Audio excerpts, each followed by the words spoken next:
जुल्फ़कार नूर से थप्पड़ खाने के बाद फ़ौरन बहुत ज़्यादा वाले गुस्से में आ जाता है। वो फ़ौरन गन उठाता है और उसके सर के ऊपर तान देता है और उसे कहता है कि मैं तुम्हें जान से मार दूंगा। भला जुल्फ़कार भी नूर को मार सकता है? वो नूर जिसकी शक्ल उसकी बीवी के साथ मिलती है। दिल के किसी कोने में अभी भी उसके दिल में प्यार जिंदा था अपनी बीवी के लिए।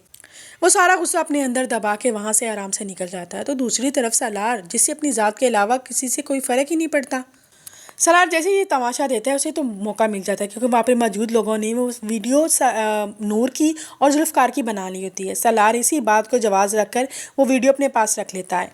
वो नूर को ज़बरदस्ती वहाँ से घसीटते हुए घर ले जाता है। घर ले जाने के बाद जाते ही अपनी माँ के पास अपना ड्रामा शुरू कर देता है।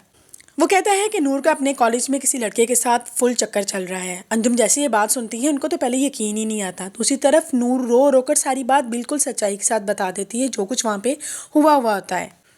वो रो रो कर अपनी पप्पो को कहती है कि ऐसी कोई बात ही नहीं है, लेकिन उसी टाइम सालार वो वीडियो निकाल कर अपनी माँ के सामने रख देता है।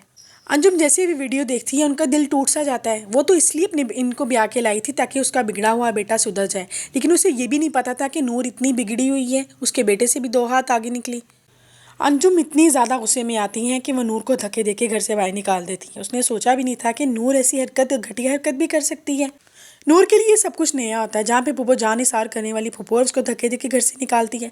नूर अपनी सफाई में बहुत कुछ कहती है, लेकिन वो किसी भी बात पे यकीन नहीं करती। दूसरी तरफ सालार बेहद खुश है, क्योंकि उसका मिशन तो कामयाब हो गया है नूर को घर से निकालने का। दूसरी तरफ वो रिश्मा को जल्दी से कॉल मिलाता है और उसे कहता है कि तुम्हारे लिए गुड न्यूज़ है, मैं बहुत जल्द नूर को डिवोर्स देके तुम्हारे साथ शादी करने वाला हूँ। अरिश्मा ये बात सुन के बहुत ज़्यादा खुश हो जाती है, लेकिन दूसरा ट्विस्ट अब आता है जब जुल्फ़कार अपने किसी काम के सिलसिले में बाहर जा रहा होता है। तो उसे रोड के ऊपर नूर अकेली खड़ी हुई नज़र आ रही होती है। वो बिल्कुल बेबस लाचार सी नज़र आती है।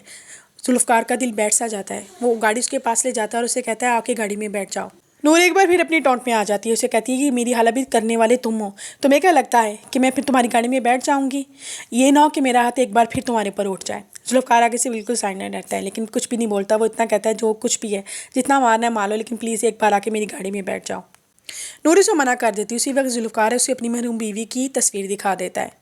वो उसे कहते हैं ये मेरी मरहूम बीवी की तस्वीर है और तुम्हें लगता है कि मैं तुम्हारा कोई गलत फ़ायदा उठाता हूँ, तुम्हारी गलत सोच है। सिर्फ तुम्हारी शक्ल उसके साथ मिलती है, मैं सिर्फ तुम्हारे साथ हमदर्दी कर रहा हूँ।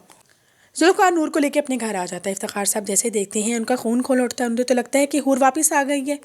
ये इफ्तिखार साहब तब जाके नॉर्मल होते हैं जब जुल्फ़कार बताता है कि ये नूर है, यानी कि हूर की हमशक्ल है। लेकिन उससे बड़ा धमाका तब होता है जब नूर खुद से मुँह से कह देती है कि मैं हूर की जुड़वा बहन हूँ। लेकिन दूसरा झटका नूर को भी लगता है जब उसे पता चलता है कि हूर का इंतकाल हो चुका है। वो बहुत ज़्यादा रोती है अपनी बहन को याद करके। वो जुल्फ़कार से कहती है मैं एक बार अपनी बहन की कब्र पे जाना चाहती हूँ। जुल्फ़कार उसकी बात मानने के लिए हामी भर लेता है। लेकिन दूसरा सवाल यहाँ पे ये खड़ा हो जाता है, क्या नूर सालार से डिवोर्स ले लेगी? क्या वो जुल्फ़कार के पास आ जाएगी?